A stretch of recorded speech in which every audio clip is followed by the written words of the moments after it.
আসলে হামলা হচ্ছে এই মসজিদে।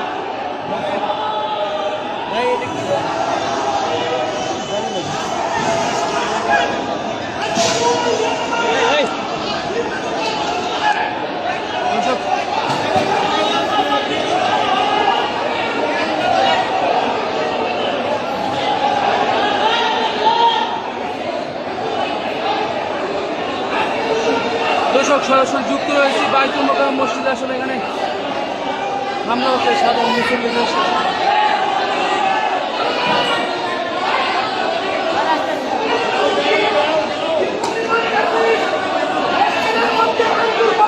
রুল ভাই, ভিতরে কি হয়েছে আসলে বিষয়টা?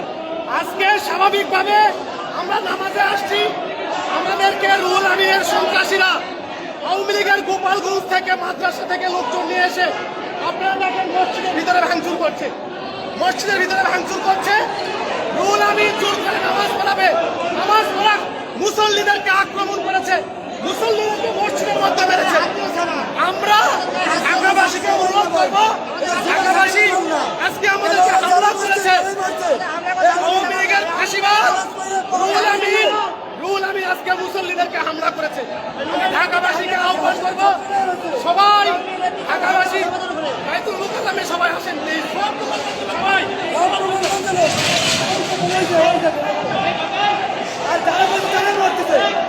এই দেখেন, এই দেখেন, ইচ্ছা মতো মারতেছে, বিড়াচ্ছে, গেলাতে ভিতরে বিড়াচ্ছে। দর্শক বাইতুল মোকাররম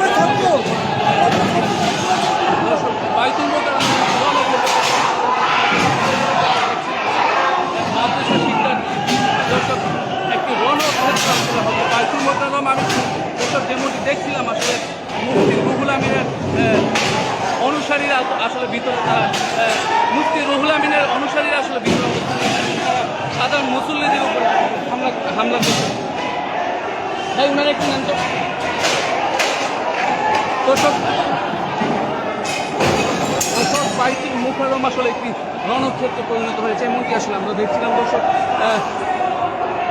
ভয়াবহ পরিস্থিতি বিরাজ করছে, এই যে একজন আহত হয়েছে সাধারণ মুসল্লি দর্শক, এমনটি আসলে আমরা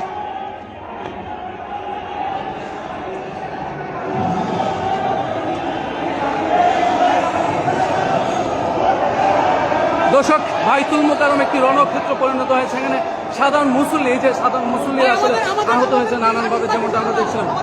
কি হয়েছে আপনার সাথে একটু যদি বলতেন?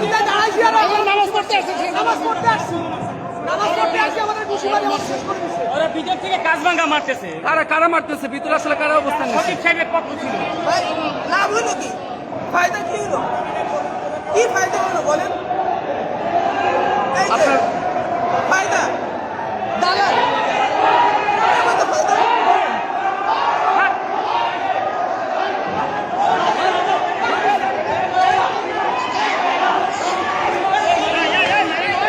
দর্শক, বাইতুল মোকাররম আসলে রণক্ষেত্রে পরিণত হয়েছে দর্শক, যেমনটি আমরা দেখেছিলাম আসলে বাইতুল মোকাররম একটি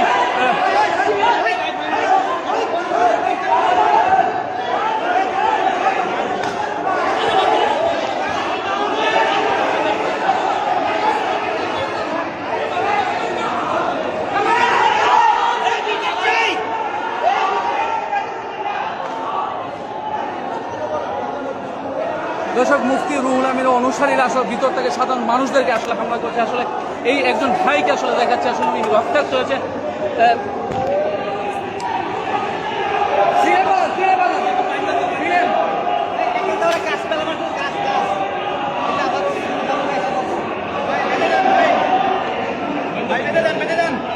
সমস্যা নাই,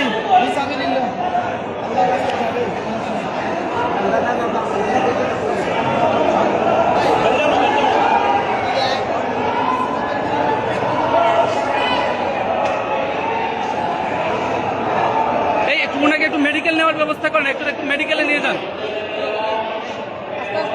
আসলে এখন এক ভাই আসলে ভিতরে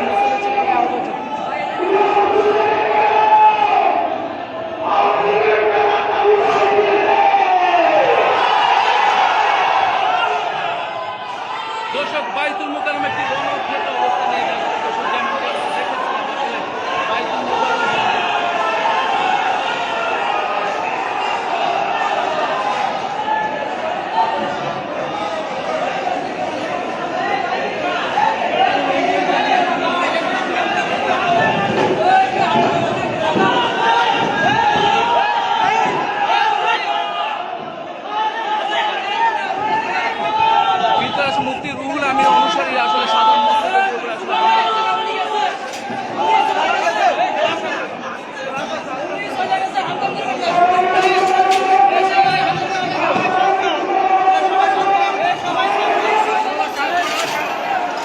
দর্শক এখানে আসলে কাজ আসলে বাইতুল মুকাররম মসজিদে আসলে গ্লাসগুলো আসলে যেগুলো